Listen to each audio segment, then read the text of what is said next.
Midnight strikes, and the old clock tower's chime echoes through fog-shrouded streets. But tonight, it's not time calling, it's murder whispering secrets in the shadows. Welcome to The Clock Tower Conspiracy, Time for Murder, a Poirot-inspired mystery that twists like a broken watch spring. Grab a cup of tea, take a seat, and let the intrigue unfold.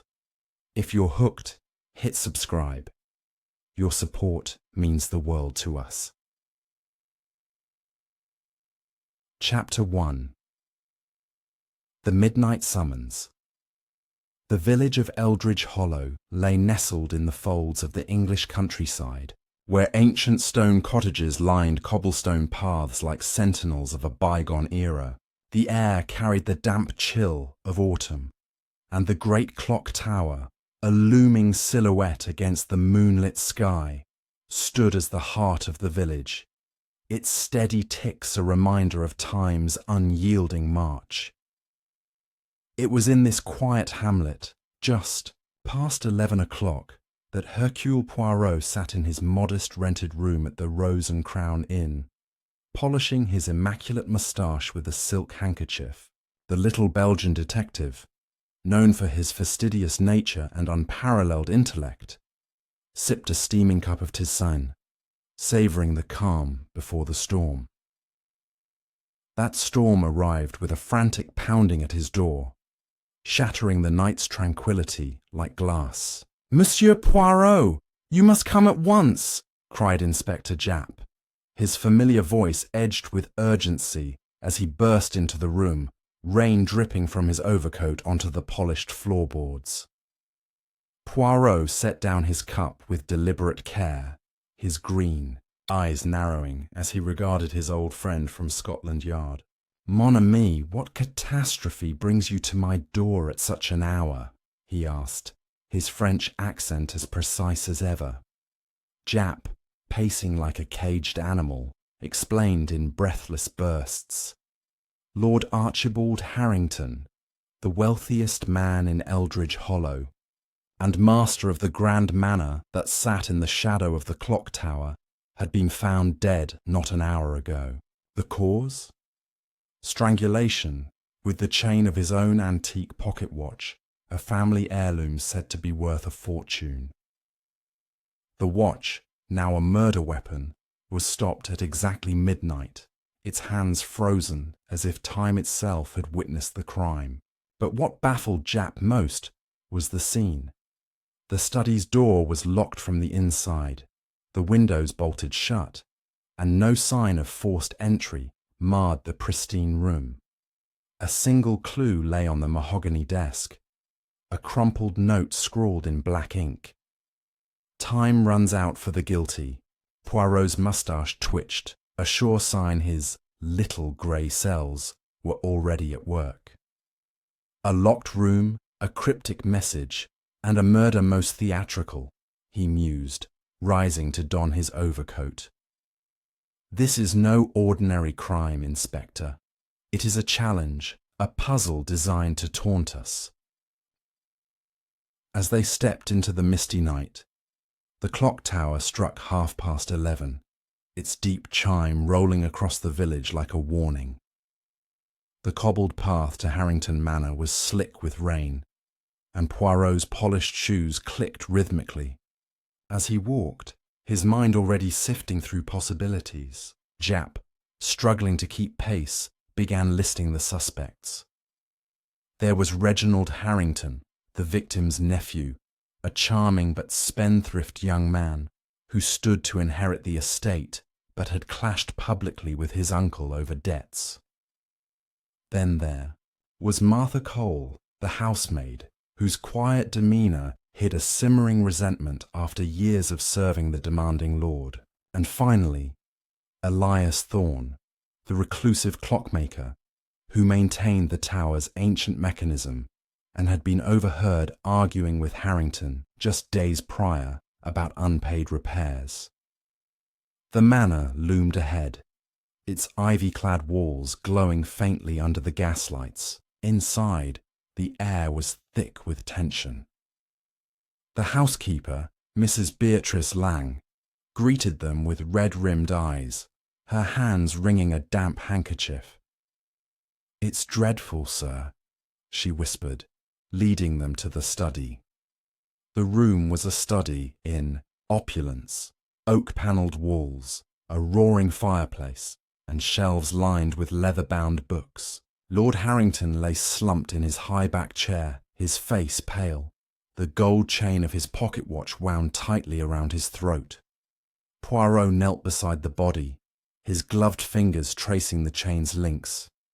"Curieux," he murmured. "The precision of the act, the choice of weapon, it speaks of intention, of symbolism. This was no crime of passion, but one of calculation." He rose, scanning the room.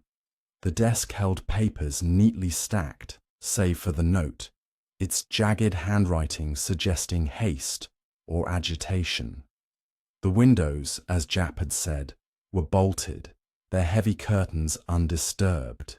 The door's lock, a sturdy brass mechanism, showed no signs of tampering. Poirot's gaze lingered on the clock tower visible through the window, its face glowing faintly in the fog. "Time," he said softly, "is not just the backdrop of this crime. It is its heart." He turned to Japp. "We must question the household, mon ami, but carefully. Each word, each glance may hold the key to this locked room conundrum." As they prepared to interview the suspects, Poirot's mind buzzed with questions. Why the watch? Why midnight? And what did the note mean by the guilty? The village of Eldridge Hollow, so serene on the surface, hid currents of greed, betrayal, and secrets, and Poirot knew he was only beginning to scratch the surface.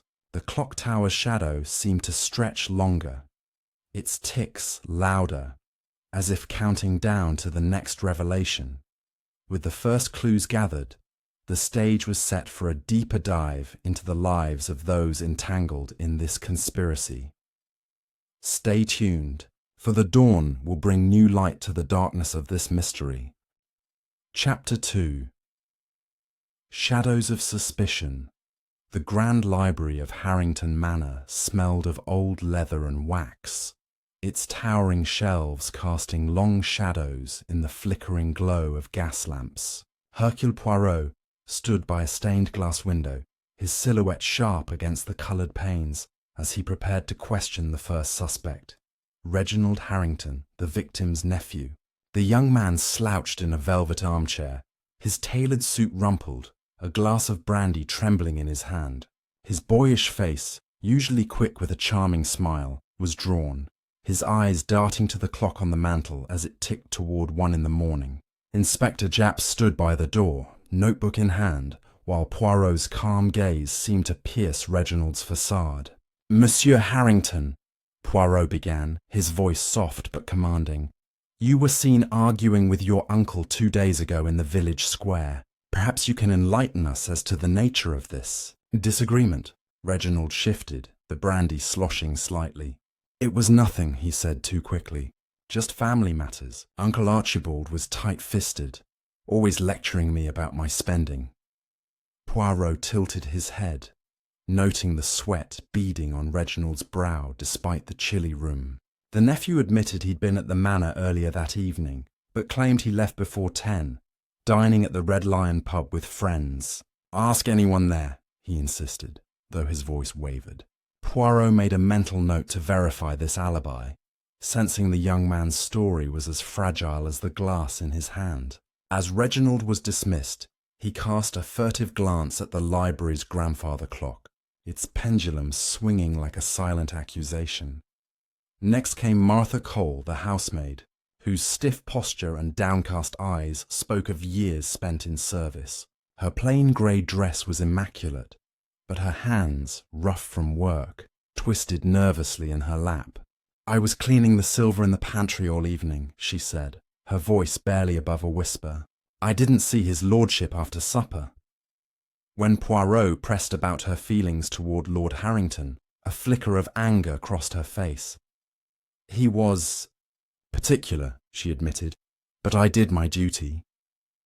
Poirot noticed her hesitation, the way her eyes avoided the portrait of Harrington above the fireplace. Something unspoken lingered in her words, a grudge perhaps deeper than mere servitude. As she left, Poirot murmured to Jap, "Her silence speaks louder than her answers. Mon ami."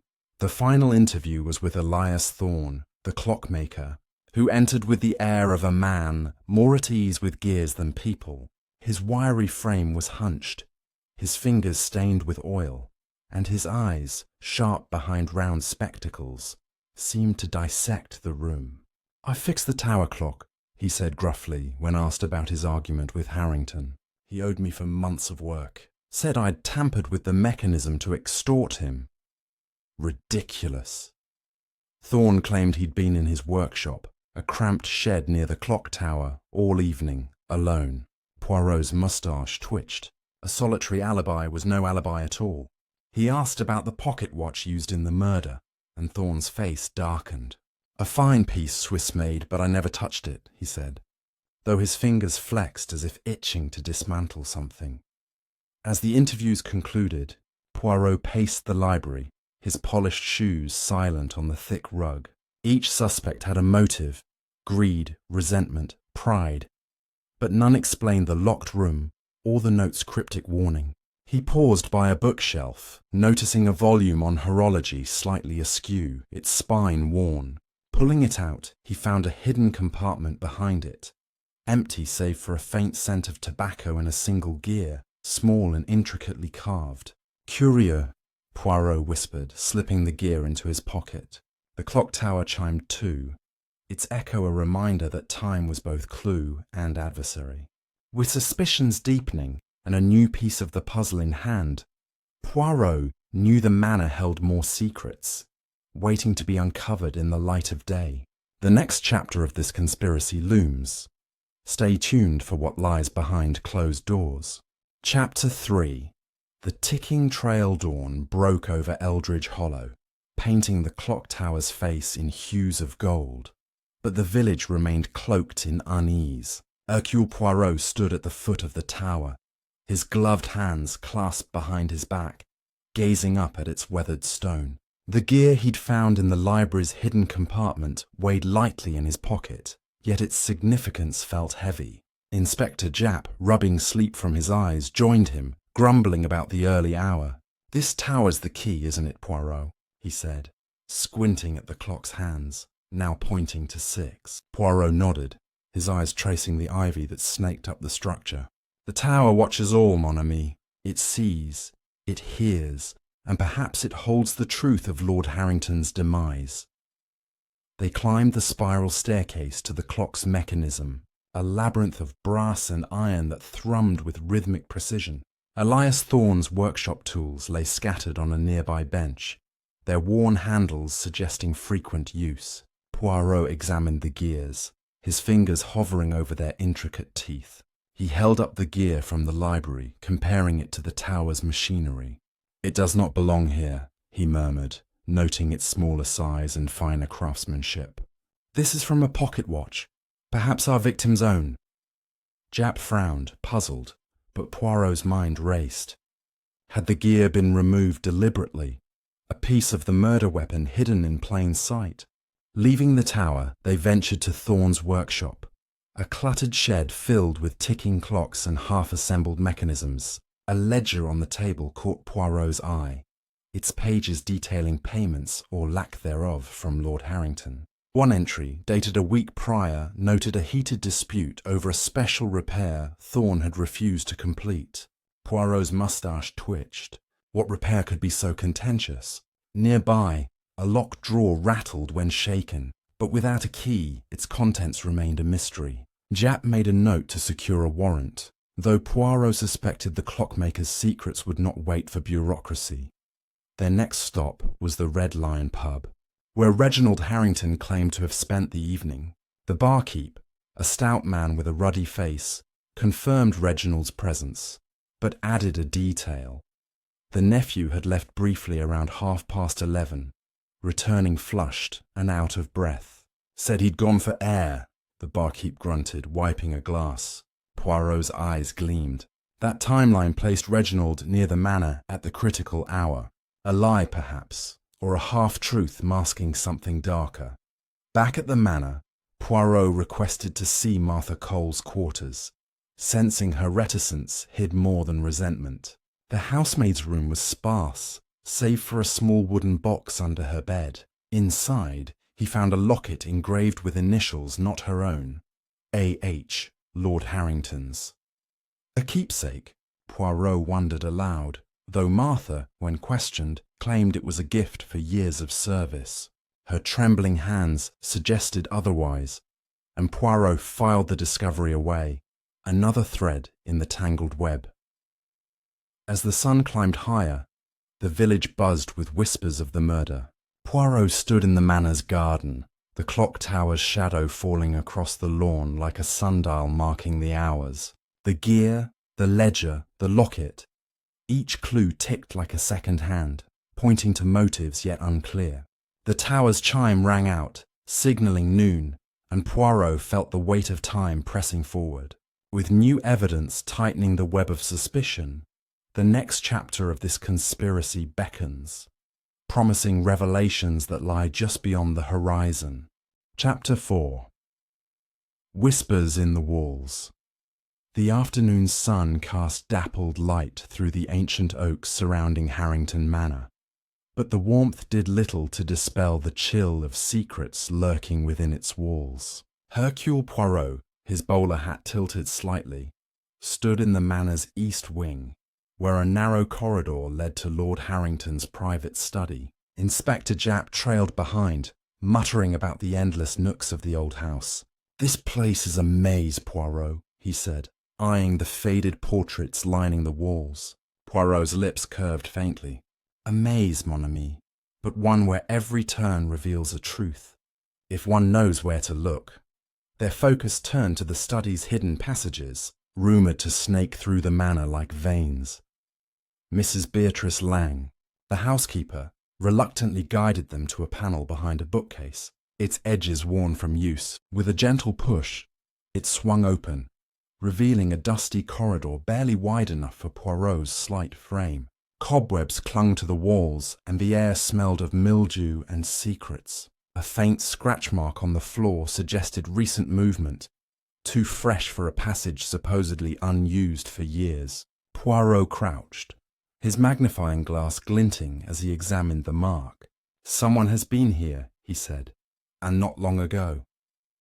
Japp's eyes widened, but Poirot's calm demeanour held steady. The passage led to a small alcove near the manor's back entrance, unguarded and unlit, a perfect route for an unseen visitor on the night of the murder.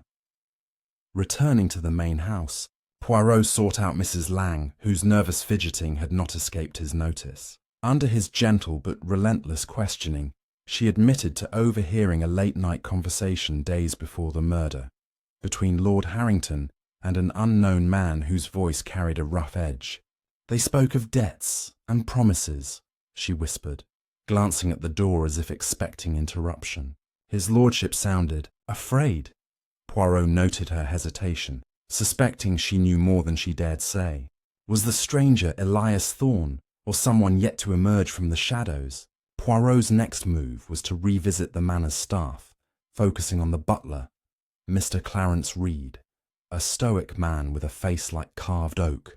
Reed claimed to have been polishing boots in the servants' quarters during the murder, but his alibi rested solely on his word. When asked about the locket found in Martha's room, Reed's jaw tightened. "She's no thief," he said sharply, a rare crack in his composure. Poirot's moustache twitched. Loyalty or something deeper bound the butler to the housemaid, a connection worth exploring.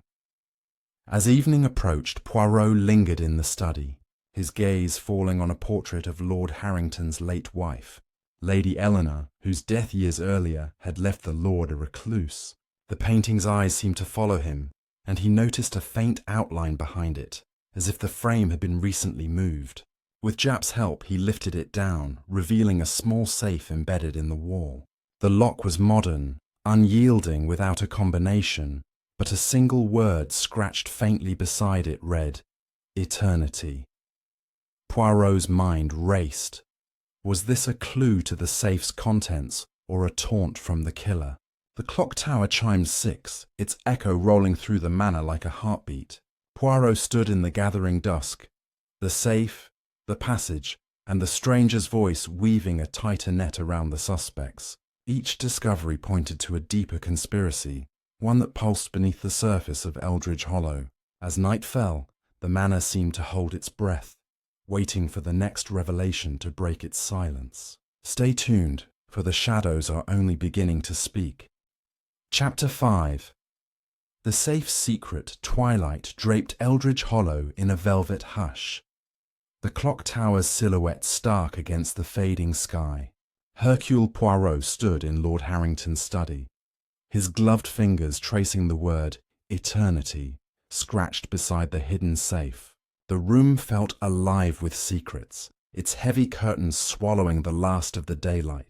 Inspector Japp, ever impatient, tapped his foot. "We need that combination, Poirot," he said, eyeing the safe's unyielding steel. Poirot's eyes sparkled with quiet intensity. "Patience, mon ami. The word is not just a clue. It is a window into the mind of our victim, or perhaps our killer." Poirot turned his attention to Lady Eleanor's portrait, its sombre gaze seeming to guard the safe. He questioned Mrs. Lang again, probing her memory of the late lady.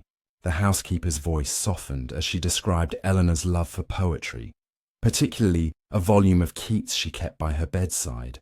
Poirot, sensing a connection, requested the book from the manor's library. Its worn pages fell open to a marked poem, Ode to a Nightingale, with a single line underlined, "Thou wast not born for death, immortal bird." Beside it, in faint pencil, were 4 numbers, 1824. Poirot's moustache twitched. "Eternity, immortality. These are no coincidence," he murmured, stepping to the safe. He dialed the numbers, and with a soft click, the door swung open. Inside lay a velvet pouch containing a single item, a delicate silver key, engraved with a tiny clock face. Japp's brow furrowed. "What's it for?" he asked, but Poirot only pocketed the key, his mind racing. Was it for Thorne's locked drawer, or something more obscure? They moved to the clock tower, where the key's design suggested a connection to its ancient mechanism. There, among the gears, Poirot found a small, locked panel he hadn't noticed before, hidden behind a rusted plate.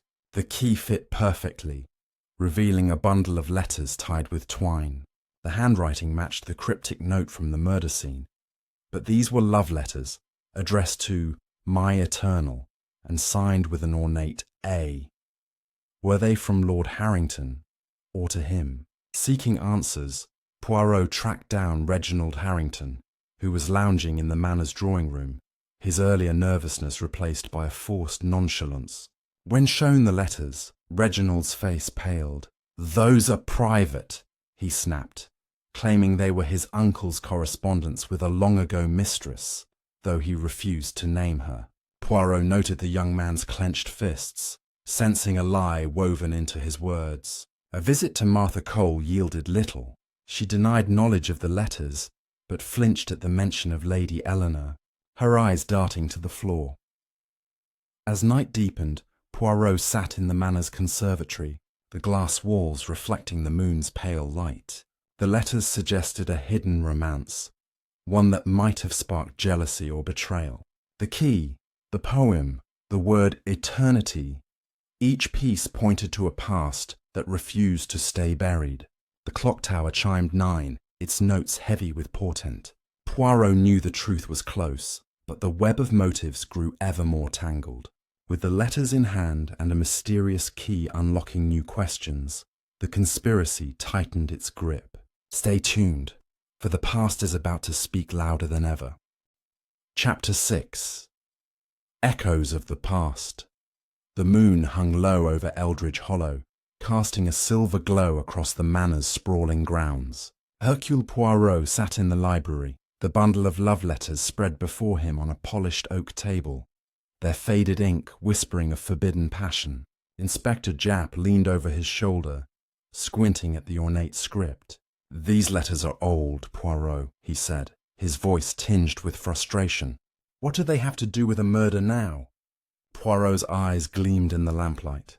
"The past, mon ami, is never truly gone. It lingers, like the chime of the clock tower, shaping the present in ways we must uncover." Poirot began piecing together the letter's story. Dated over a decade ago, they spoke of clandestine meetings in the clock tower's shadow and promises of eternal devotion. The signature A suggested Lord Harrington, but the recipient, My Eternal, remained a mystery. Poirot's mind turned to Lady Eleanor, whose death had left the lord a broken man. Could she have been the beloved, or was another figure from the past entwined in this tale? To test his theory, Poirot sought out the village's elderly postmistress, Mrs. Agnes Whitby, whose memory of Eldridge Hollow's gossip was as sharp as her knitting needles. Over tea in her cosy parlour, she recalled a scandal. Lord Harrington had been seen with a young woman, not his wife, near the clock tower years ago. A quiet sort she was, Agnes said, but she vanished after Lady Eleanor's passing. Some said she left for London, heartbroken.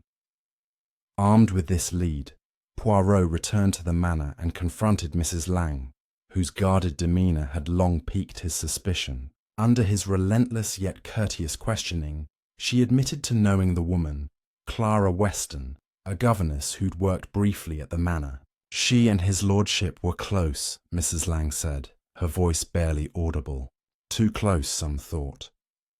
Clara had left abruptly after Eleanor's death, and no one had heard from her since. Poirot's moustache twitched. A lost love could ignite motives of jealousy or revenge, especially if Clara had returned. To trace Clara's fate, Poirot examined the manor's old records in the attic, a dusty trove of ledgers and correspondence. Among them, he found a photograph of a young woman with soulful eyes, labelled C.W. 1912. The resemblance to a locket portrait Martha Cole had once shown him was striking. When questioned again, Martha admitted Clara was her cousin, but swore she'd not seen her in years. She loved him, Martha said, her voice breaking, but he broke her heart when he stayed with Lady Eleanor. Poirot noted the pain in her eyes. Loyalty to her cousin could fuel a vendetta against Harrington. As midnight approached, Poirot stood on the manor's balcony, the clock tower's chime rolling through the night. The letters, Clara's disappearance and Martha's connection wove a tapestry of betrayal that stretched across years. The silver key from the safe, still a puzzle, seemed to point back to the tower, its mechanism hiding more than gears. With the past bleeding into the present, Poirot sensed the killer's motive was rooted in a love, long buried but never forgotten. The clock struck 1, urging him forward. Stay tuned, for the next chapter will unravel the heart of this tangled conspiracy. Chapter 7. The Return of the Lost. The first rays of dawn pierced the mist-shrouded village of Eldridge Hollow, gilding the clock tower's spire with a deceptive warmth that belied the cold undercurrents of mystery swirling below. Hercule Poirot, having spent a restless night poring over the love letters in the manor's library, emerged from the grand oak doors of Harrington Manor, his overcoat buttoned against the crisp morning air. The letters, with their passionate declarations and veiled references to a shared future thwarted by duty and society, had painted a vivid picture of a romance that had blossomed in secrecy, but withered under the weight of tragedy. Clara Weston, the enigmatic governess, had become the phantom at the heart of this puzzle, her disappearance after Lady Eleanor's death leaving a void filled with questions. Poirot's little grey cells hummed with activity as he set out toward the village archives, determined to unearth more about this woman whose shadow seemed to stretch across the years to touch the present crime. Inspector Japp, rubbing his stubbled chin after a hasty breakfast at the Rose and Crown Inn, caught up with Poirot on the cobblestone path leading to the old town hall. The building, a relic of Victorian architecture with its arched windows and weathered brick facade, housed the village's records, births, deaths, marriages, and the mundane details that often concealed extraordinary truths. "Poirot, you think this Clara is the key?" Japp asked, his breath fogging in the chill. Poirot nodded, his green eyes sharp. "She is more than a key, mon ami. She is the lock itself, around which this conspiracy turns. Her story may explain the note's warning of guilt and the choice of time as the instrument of death." They entered the dimly lit archive room, where dust motes danced in the slanting light filtering through grimy panes. The archivist, an elderly gentleman named Mr. Harold Finch, with spectacles perched on the end of his nose and a ledger perpetually under his arm, greeted them with a mix of curiosity and reluctance. Under Poirot's precise instructions, Finch pulled out yellowed files from towering shelves that groaned under the weight of history. The records confirmed Clara Weston's employment at the manor as governess to the Harringtons' young ward, a distant cousin's child, who had since grown and left the village. But more intriguingly, a marriage certificate from a neighbouring parish caught Poirot's eye. Clara had wed a man named Victor Lang just months after leaving Eldridge Hollow. "Lang?" Japp exclaimed, his voice echoing in the quiet room. "As in Mrs. Beatrice Lang, the housekeeper?" Poirot's moustache curved in satisfaction. "Précisément. The threads connect, Inspector. Beatrice is Clara's sister-in-law, perhaps, or a relative by marriage. This explains her hesitance, her guarded secrets." Armed with this revelation, they hastened back to the manor, where the household stirred with the routines of a new day. Servants polishing silver in the kitchen, the aroma of fresh bread wafting through the halls. Poirot requested a private audience with Mrs. Lang in the sunlit morning room, its floral wallpaper and lace curtains a stark contrast to the gravity of their conversation. Beatrice, her face etched with lines of worry that seemed deeper in the daylight, sat rigidly on a chintz sofa, her hands folded in her lap like a shield. "Mrs. Lang," Poirot began, his tone gentle yet probing, "we have discovered your connection to Clara Weston. She married your brother Victor, did she not? And yet you have kept this silent. Why?" Beatrice's composure cracked, her eyes welling with unshed tears. She confessed that Clara had indeed been heartbroken by Lord Harrington's refusal to leave his ailing wife for her, leading to her hasty marriage to Victor as a means of escape. But tragedy struck again. Victor died in a factory accident 2 years later, leaving Clara destitute and bitter. Beatrice revealed that Clara had returned to Eldridge Hollow in secret just weeks before the murder, seeking reconciliation or perhaps restitution from Harrington. "She stayed with me, hidden in the attic," Beatrice whispered, glancing toward the ceiling as if Clara might still be there. But they argued fiercely that night. Clara accused him of ruining her life, of being guilty of her suffering. He dismissed her, and she left in tears.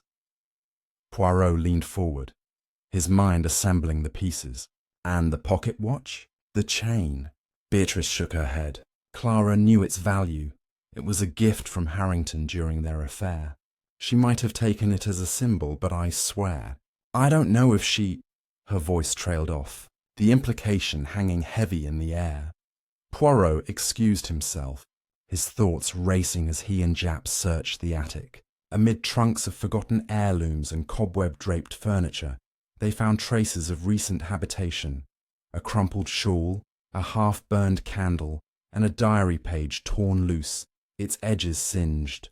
The entry in a feminine hand read, "He must pay for the time he stole from me. Midnight will mark his end." Japp whistled low.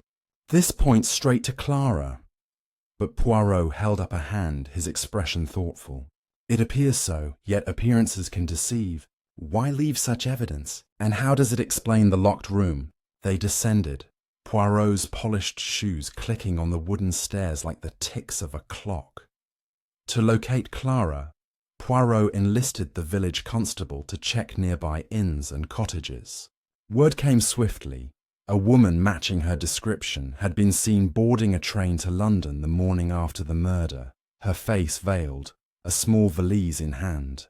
But a telegram to Scotland Yard revealed a twist. Clara Weston Lang had been in a London hospital that very night, admitted for a sudden illness hours before midnight. Her alibi was ironclad, confirmed by medical records. Impossible, Japp barked, pacing the manor's drawing room. Poirot, seated by the window overlooking the clock tower, smiled faintly. Not impossible, mon ami. It means Clara is not our killer, but perhaps a pawn, or a red herring placed to mislead. As the sun climbed higher, casting long shadows across the manicured lawns, Poirot revisited the suspects with fresh eyes. Reginald's shaky alibi, Martha's locket, Thorne's locked drawer, and now Beatrice's revelations formed a mosaic of deceit.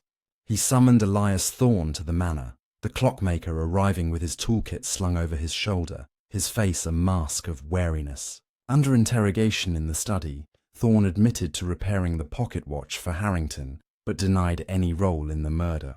However, when shown the torn diary page, his eyes widened. "That's not Clara's hand," he muttered. "It's... Wait, I've seen similar script in the ledger at my shop." Poirot pressed, and Thorne confessed. The argument he'd had with Harrington wasn't just about payment. It was over blackmail. Harrington had discovered Thorne's secret affair with Lady Eleanor before her death, a liaison that ended bitterly when she chose to stay with her husband. The revelation stunned Japp, but Poirot nodded as if expecting it. So the guilt in the note, it refers to multiple sins. Harrington's infidelity with Clara, Thorne's with Eleanor, and perhaps more. Thorne hung his head. "I fixed the watch to include a hidden compartment for his letters, but I swear I didn't kill him." Poirot pocketed the diary page, his mind whirring. A visit to Martha Cole in the servants' quarters yielded another layer.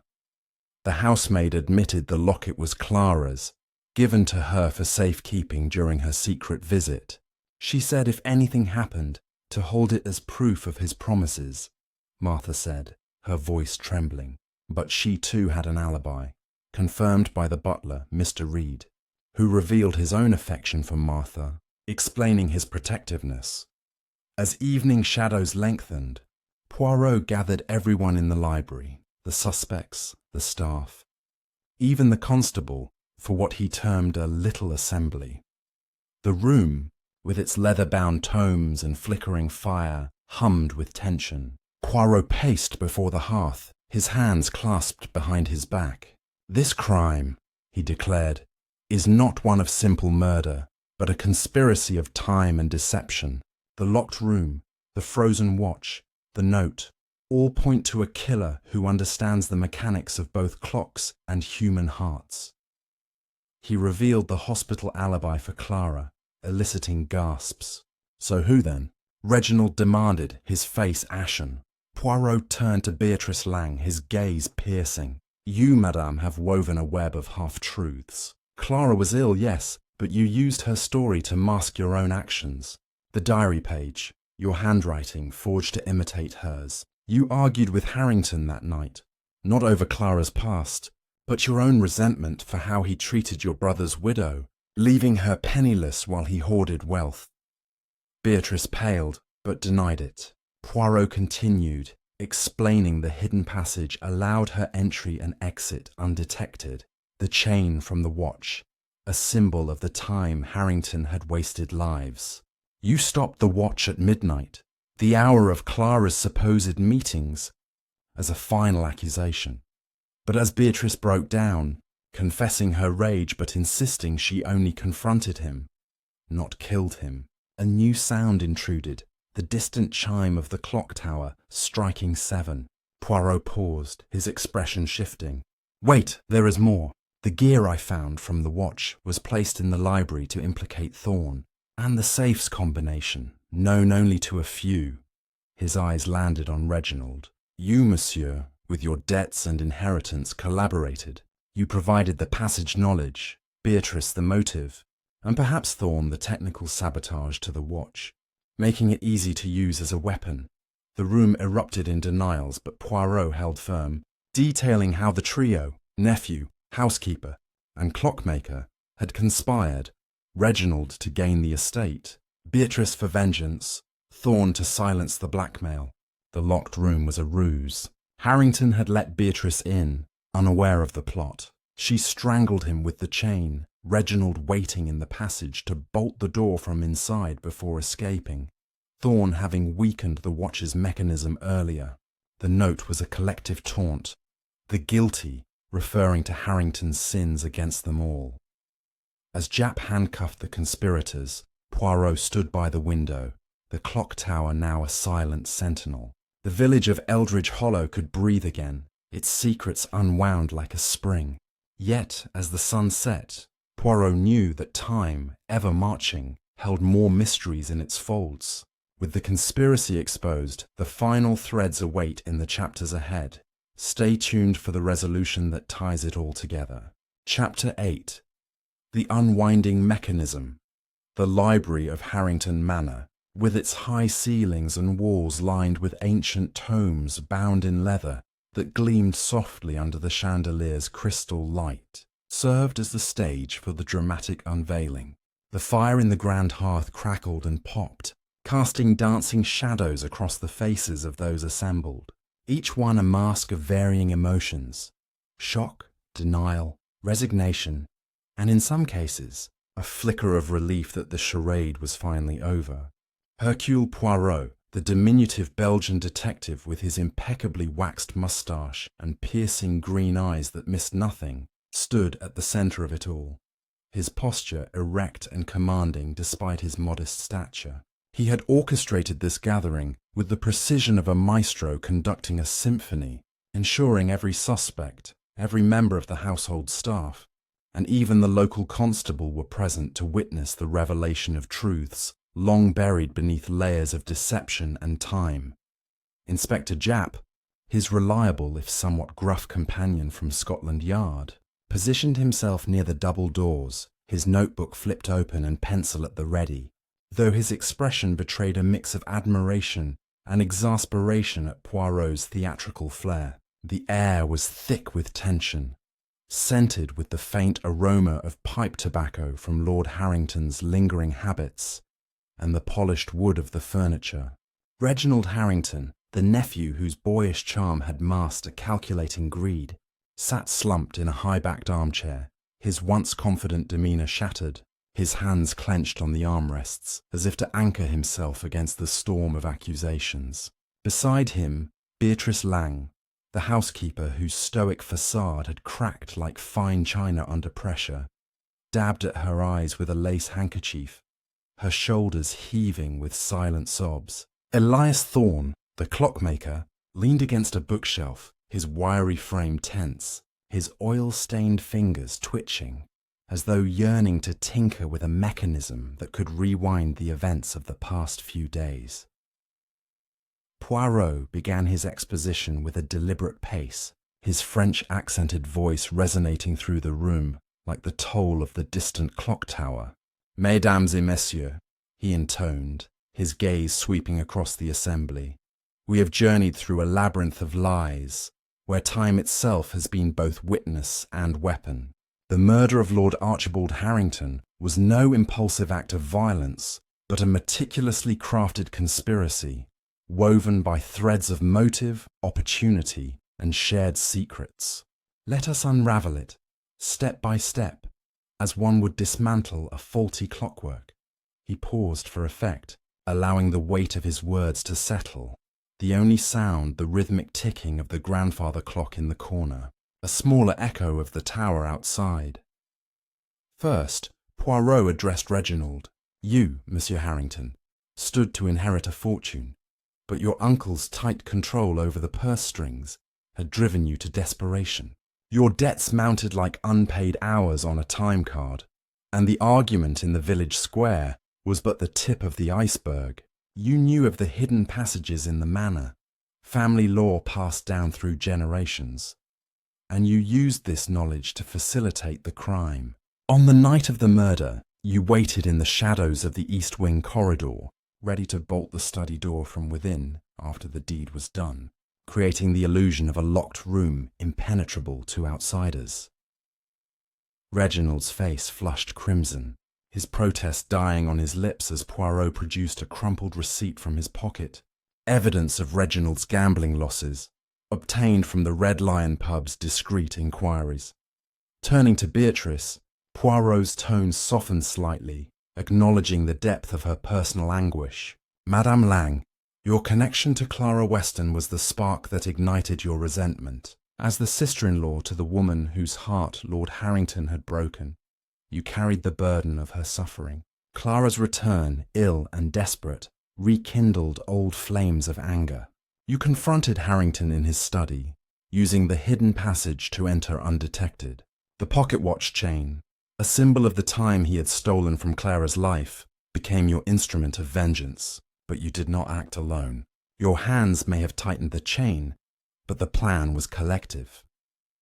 Beatrice's confession earlier had been partial, admitting to the confrontation, but not the full extent of her role. Now, under Poirot's unrelenting scrutiny, she nodded weakly, whispering, "He deserved to know the pain he caused, but I never meant it was the heat of the moment." Poirot then fixed his gaze on Elias Thorne, who shifted uncomfortably under the spotlight. "Monsieur Thorne, your expertise with mechanisms extended beyond the clock tower.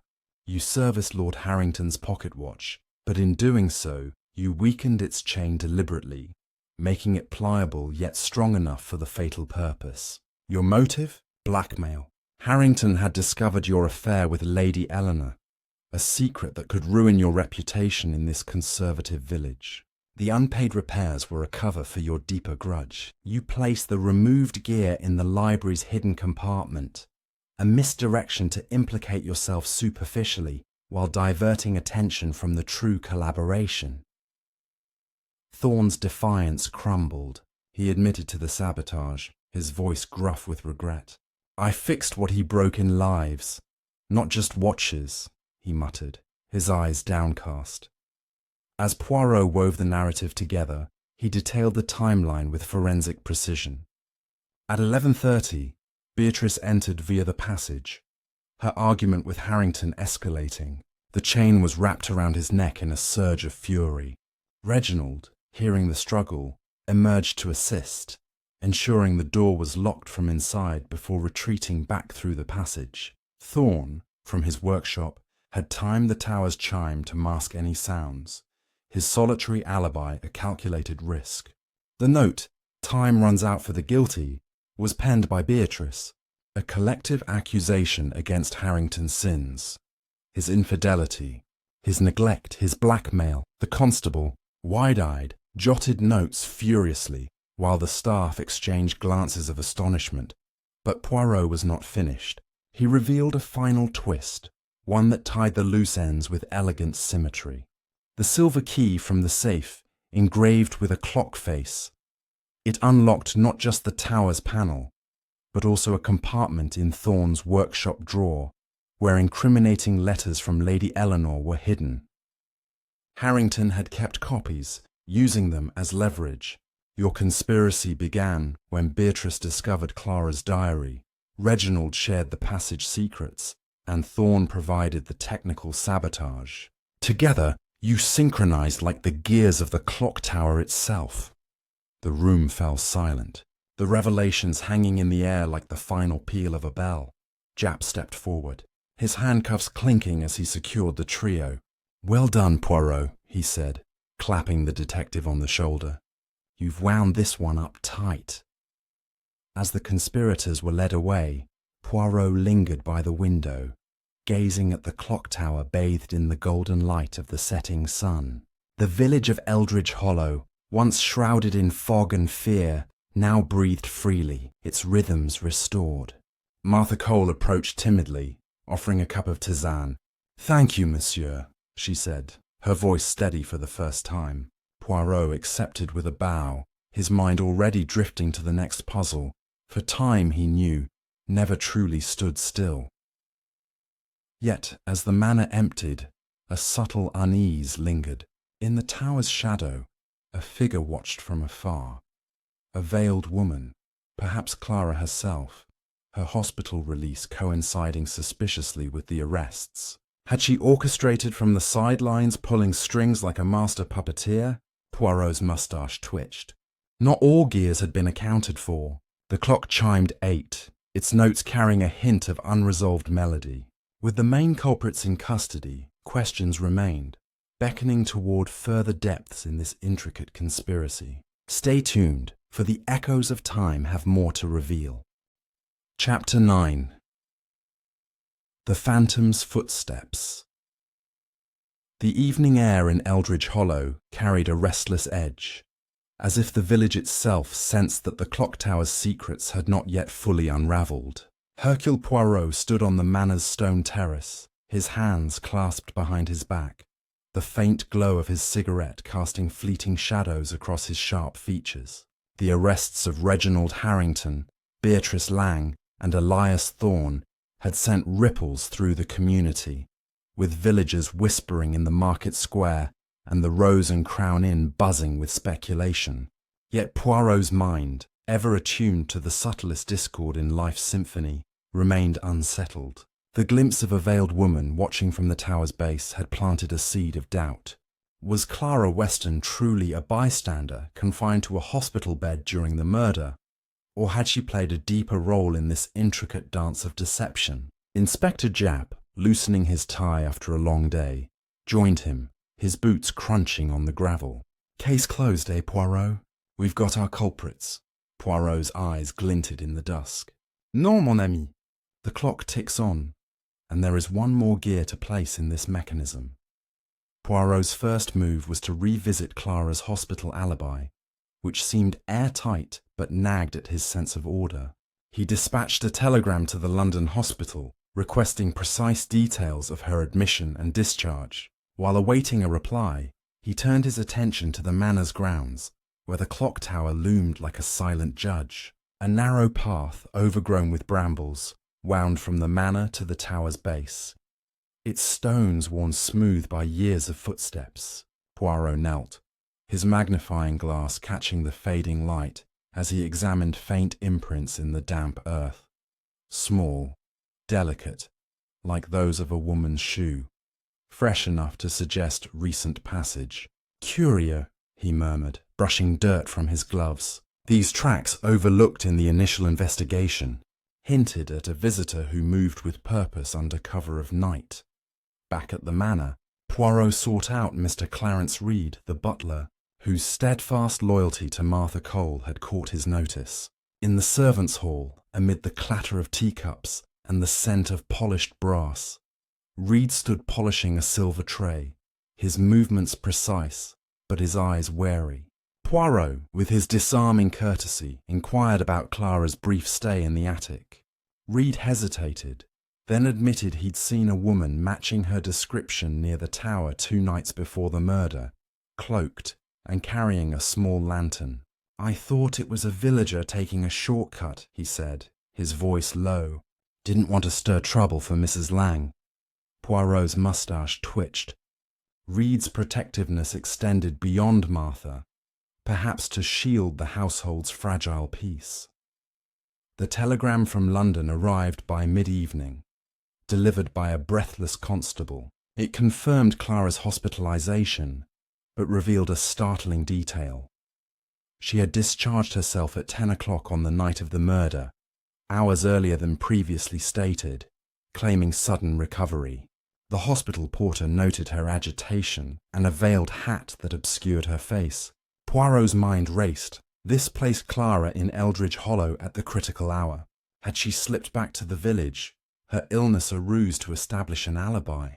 He recalled the diary page, its singed edges and vengeful tone. Beatrice had claimed it was hers, forged to mimic Clara's hand. But what if Clara herself had penned it as a deliberate misdirection? To trace her movements, Poirot and Japp visited the train station, a quaint wooden structure on the village's edge. The station master, a grizzled man with a pipe perpetually clenched in his teeth, recalled a veiled woman boarding the early morning train to London the day after the murder. "She paid in cash, kept to herself," he said, puffing smoke. "Had a small case like she was travelling light." Poirot pressed for details, learning the woman had arrived at the station just past dawn. Her ticket purchased with a crisp pound note, an odd luxury for someone reportedly destitute. A search of the platform yielded a discarded ticket stub, its ink smudged but legible. London, one way, dated the morning after Harrington's death. Returning to the manor, Poirot gathered Martha Cole and Mrs. Lang in the drawing room, its velvet drapes drawn against the night. Martha, her face pale, clutched the locket engraved with A.H. that Poirot had found in her room. "Clara gave it to me," she insisted, her voice trembling. "She said it was all she had left of him." But under Poirot's relentless gaze, she admitted Clara had visited her in secret, speaking of justice for past wrongs. "She was angry, yes, but she wouldn't kill," Martha said, though doubt crept into her tone. Mrs. Lang, wringing her hands, added that Clara had borrowed her cloak and veil that night, claiming a need to settle old debts. Poirot's eyes narrowed. The cloak matched Reed's description of the figure near the tower. To confirm his suspicions, Poirot revisited Thorne's workshop, where the locked drawer had remained unopened due to the lack of a warrant. With Japp's authority, they forced it open, revealing a bundle of receipts and a small vial of laudanum, its label faded but intact. A sedative, Poirot noted, perhaps used to feign Clara's illness, allowing her to leave the hospital undetected. The receipts detailed payments from Harrington for special services to Thorne, hinting at a deeper collaboration. Had Clara enlisted Thorne's help, not for murder, but to stage her absence, knowing Beatrice and Reginald would act on their own grievances? As midnight neared, Poirot stood at the clock tower's base, the footprints now illuminated by his lantern. They led to a hidden grate, barely visible beneath ivy, that opened into a maintenance tunnel connecting to the manor's passages. Inside, he found a single pearl earring, its luster untouched by the damp. It matched a description in Clara's old letters, a gift from Harrington during their affair. "She was here," Poirot said to Japp, his voice low. "Not to kill, but to watch, to ensure the plan she set in motion unfolded." Clara, he deduced, had manipulated the trio's motives. Reginald's greed, Beatrice's vengeance, Thorne's fear, without ever touching the watch chain herself. Her hospital stay was a calculated alibi, her veiled presence a ghostly nudge toward murder. The clock tower chimed midnight, its notes reverberating through the still air. Poirot's theory took shape. Clara, the orchestrator, had returned to settle scores, using the others as unwitting pawns. Her footprints, the earring, the laudanum, all pointed to a mind as cunning as his own. But where was she now? The train to London suggested flight, yet Poirot suspected she lingered, watching from the shadows. With the conspiracy's mastermind still at large, the case teetered on the edge of resolution. Stay tuned, for the final chapter will bring the phantom into the light. Chapter 10. The Final Chime. The dawn of a new day broke over Eldridge Hollow, its pale light filtering through the mist that clung to the village like a lingering ghost. The clock tower, standing resolute at the heart of the square, cast a long shadow over the cobblestone streets, its hands poised at 6 o'clock, as if pausing to witness the final act of a tragedy that had unfolded in its shadow. Hercule Poirot, his bowler hat tilted against the morning chill, stood in the manor's grand hall, surrounded by the assembled cast of this intricate drama.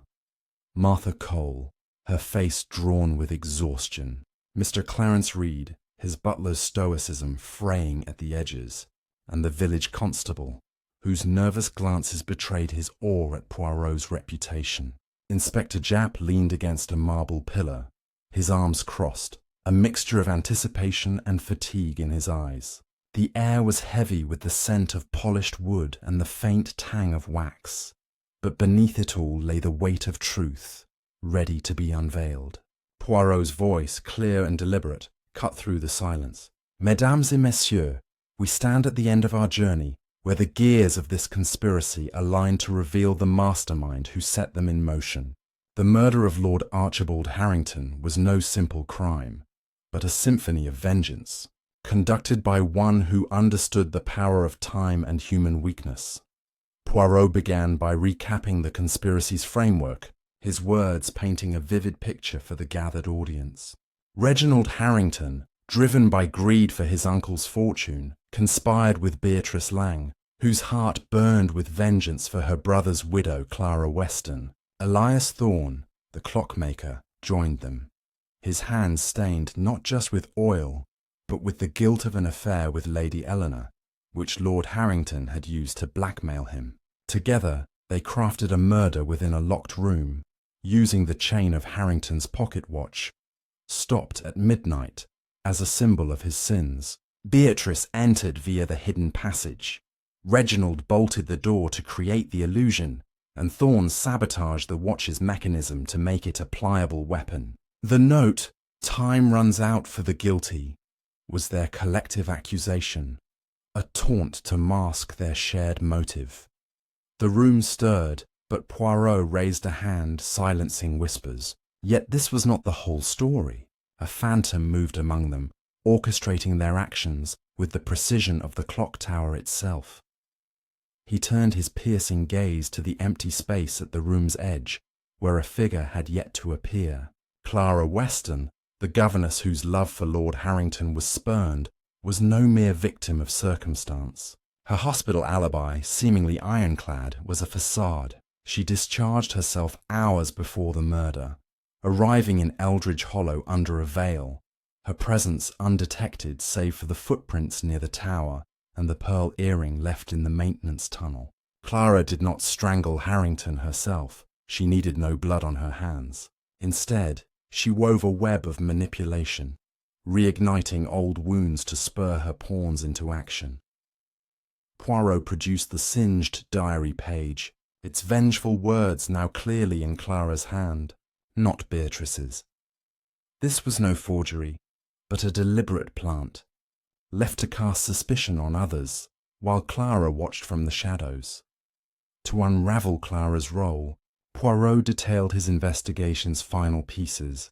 The laudanum vial in Thorne's drawer, he explained, was hers, used to feign illness and secure her hospital stay, allowing her to slip away unnoticed. The train ticket stub, found on the platform, confirmed her departure after the murder, but a second inquiry to London revealed she had not stayed there. Instead, she had doubled back to a nearby village, hiding in a rented cottage under an assumed name. Poirot had tracked her there through a telegram from the station master, who recalled her purchasing another ticket days later. Clara knew the manor's secrets, Poirot continued, having learned of the passages during her time as governess. She shared this knowledge with Reginald, fanned Beatrice's resentment with tales of her suffering, and coerced Thorne by threatening to expose his affair to the village. The silver key from the safe, engraved with a clock face, was her final touch, a symbol of her control, unlocking the tower's secrets and the motives of her conspirators. Poirot paused, letting the weight of his words settle. He described how Clara had lingered near the tower on the night of the murder, her lantern casting faint light as she ensured the plan unfolded. She was the conductor, not the performer, he said. Her vengeance was not in the act of killing, but in watching Harrington's empire crumble at the hands of those he wronged. The constable, at Poirot's request, had searched the nearby cottage that morning, finding Clara's valise packed with Harrington's love letters and a second pearl earring, confirming her presence. A photograph in the cottage showed her with a steely gaze, a far cry from the broken woman described by Beatrice. As Poirot spoke, the hall's doors creaked open, and Clara Weston stepped inside, her veil lifted, her face pale but resolute. Gasps rippled through the room. Japp moved to apprehend her, but Poirot held up a hand. "Madame Weston, your performance was masterful, but the curtain must fall." Clara's lips curved in a faint smile, devoid of remorse. "He took everything from me, my love, my future," she said, her voice steady. "I gave him justice, timed to the second." She admitted to orchestrating the plot, using her knowledge of the suspect's weaknesses to pull their strings. "I never touched him," she said, "but I made sure his sins caught up with him." Poirot nodded, his expression somber. "Your crime was not murder, but incitement, a conspiracy woven with cunning. You used time as your weapon, setting the stage for others to act while you remained the ghost in the machine." He turned to Jap, who signalled the constable. Clara offered no resistance as she was led away, her head high, the earring glinting in her ear like a final note of defiance. The clock tower chimed 7, its resonance filling the hall as the villagers dispersed, their whispers now tinged with awe at the unravelling of such a complex scheme. Poirot lingered, his gaze fixed on the tower's silhouette through the window. "Time, mon ami," he said to Jap, who mopped his brow with a handkerchief, "reveals all, but only to those who listen." The manor, once a cauldron of secrets, stood quiet, its ghosts laid to rest. As Poirot adjusted his coat and prepared to leave Eldridge Hollow, he felt the satisfaction of a puzzle solved.